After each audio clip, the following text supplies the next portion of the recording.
Bruxelles s'attaque à l'un des plus gros vendeurs en Europe. Plébiscité par les jeunes, Chine cartonne. Le géant de la fast fashion dans le viseur de Bruxelles, suspecté de ne pas respecter la réglementation et les normes européennes. RMC est en mesure de vous confirmer ce matin que la Commission européenne va ouvrir, Victor Joannin, une enquête à l'encontre de la plateforme chinoise.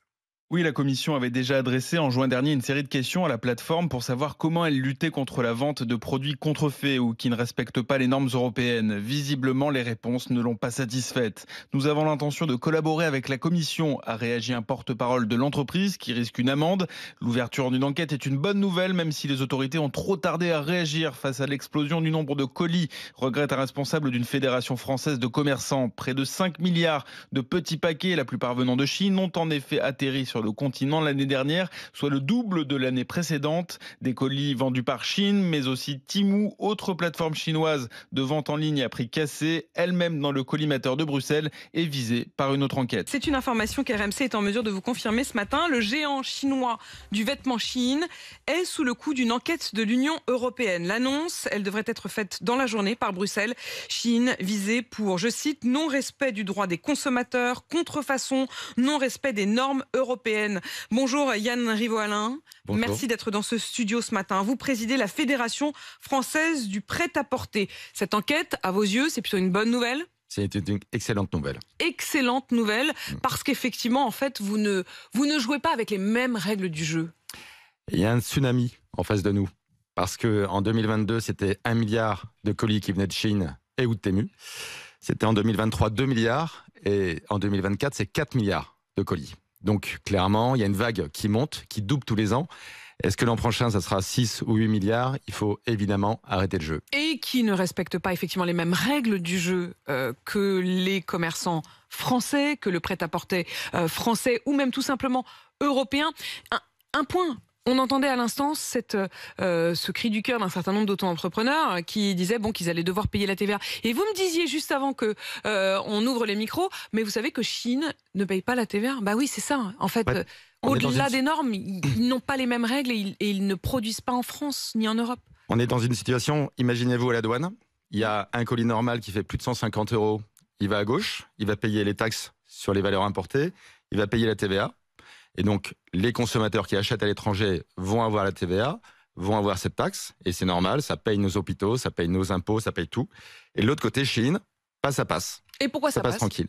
Ça passe parce que justement, l'Europe avait construit ceci pour que tous les colis qui viennent de petits pays puissent passer et que tous les expatriés puissent s'envoyer facilement des petits colis. À l'époque où il n'y avait pas Chine, il n'y avait pas Temu, quand on envoyait des colis à travers les containers, à travers les avions, c'était forcément des gros colis. Maintenant, on est capable d'envoyer des petits colis grâce à l'intelligence artificielle. Donc, résultat... Et ces petits colis, ils sont sous le seuil.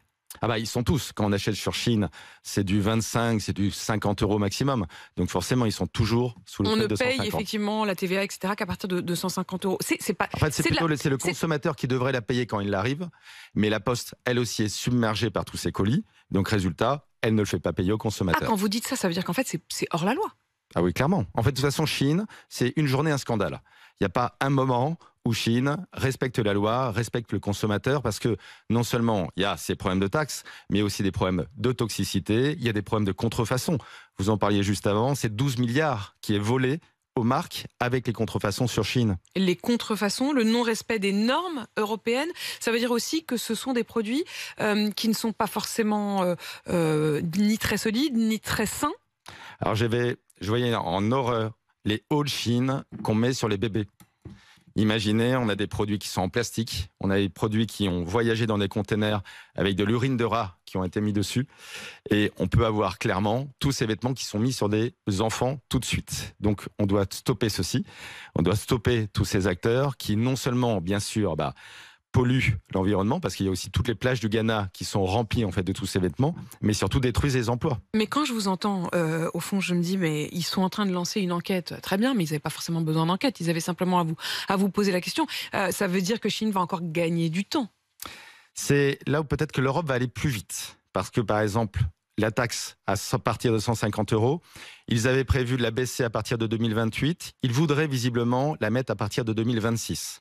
La DGCCRF qui devrait faire son boulot depuis maintenant plus d'1 an et demi. Souvenez-vous, on s'est vu en mai 2023. Vous étiez venu à ce même micro. Et on avait dit il faut avancer. Et Bruno Le Maire avait repris la balle au bond et avait dit on va sortir une enquête avec la DGCCRF en automne 2023. Il n'y a rien pour l'instant. Donc il faut activer la DGCCRF, il faut aller plus loin. Et peut-être qu'avec l'Europe, justement, ça va aller plus loin parce que l'Europe veut unir et veut nous protéger. Et donc elle veut unir tous les régulateurs. Merci beaucoup Yann Rivot-Alain. La DGCCRF, je rappelle que c'est donc le département de répression des fraudes qui dépend non seulement de la question des frontières mais aussi de Bercy. Yann Rivot-Alain, vous êtes donc le président de la Fédération française du prêt-à-porter. Ça fait un bon bout de temps que vous alertez mais vous espérez que cette fois-ci c'est la bonne.